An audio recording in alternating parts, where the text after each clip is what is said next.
I was going to jail.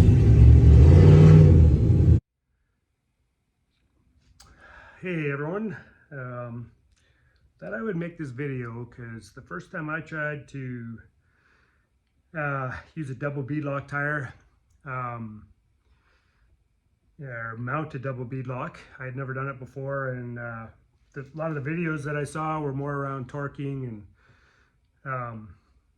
and you know, how to make sure it doesn't leak.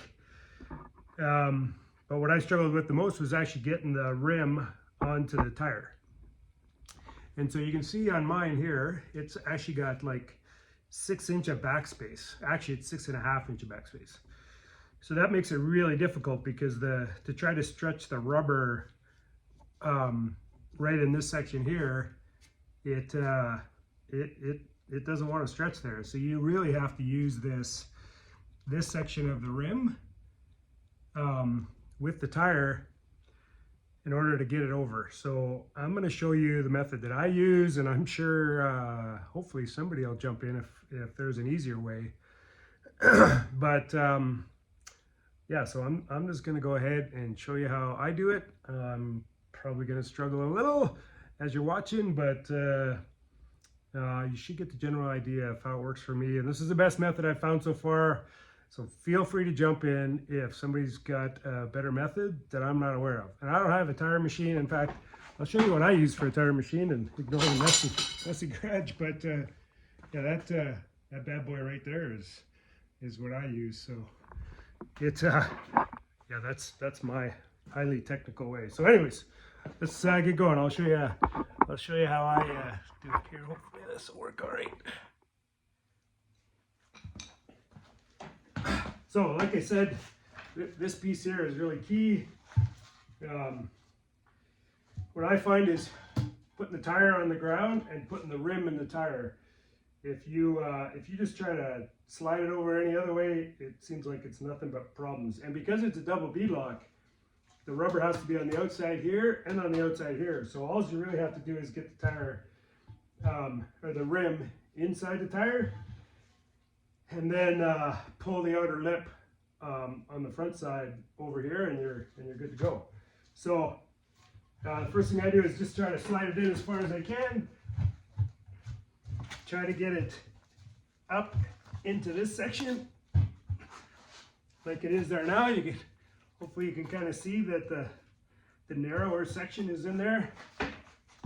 And then you got to slowly start feeding the rubber around the bottom. And when I say slowly, I mean slowly, because every little it wants to fight.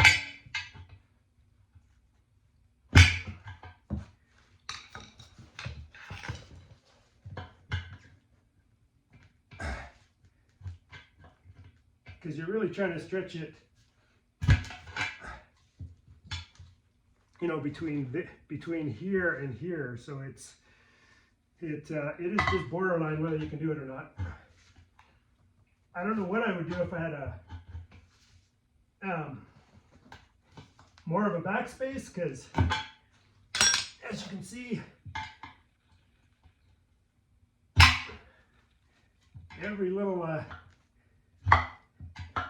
move you do seems to slowly get it in there.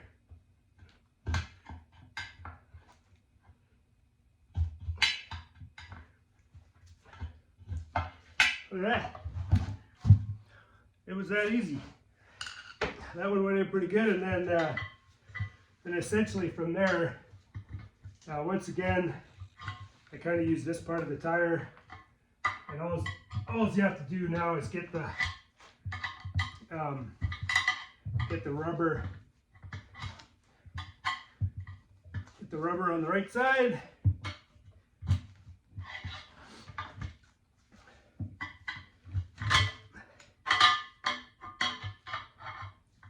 If nothing else, this makes you feel like quite a klutz.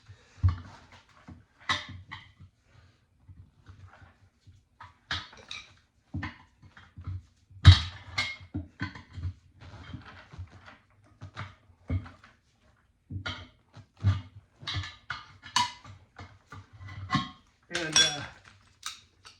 there you go. The rim is now inside on both sides.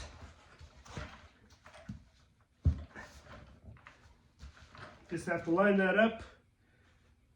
I do have a little bit of anti-seize on there,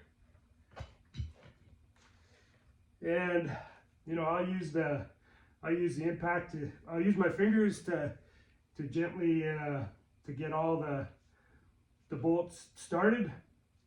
I'll put this one on, flip it upside down, do the same, and then use the handy dandy torque wrench and torque them all up as per spec, which I think is like 20 pounds.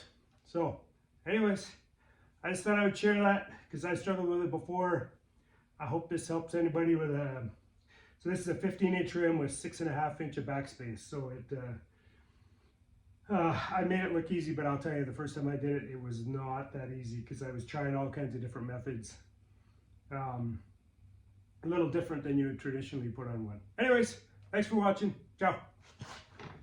Norseman himself, Richard Guido. How about a 2-ton 1965 Pontiac GTO? And for those of you that are Pontiac enthusiasts, yep, it's still got the engine up front. A 1,484 rear-wheel horsepower, single turbo, Pontiac powered Pontiac that he drove from Canada over 3,000 miles of snow and slush to come down here and play on Sick Week. It does still have the man pedal intact on the left. And he went 875 yesterday, a new career best for Richard Guido. He will line up with the 5th generation Camaro over on the left-hand side. The orange car belonging to Terry Angel. Angel been in the high 11s and low 12s and about to get taken to school by Richard Guido. And Guido wasted no time at all. The black Pontiac on its way to an 8-second pass right side. 877 at 164 with the laundry out.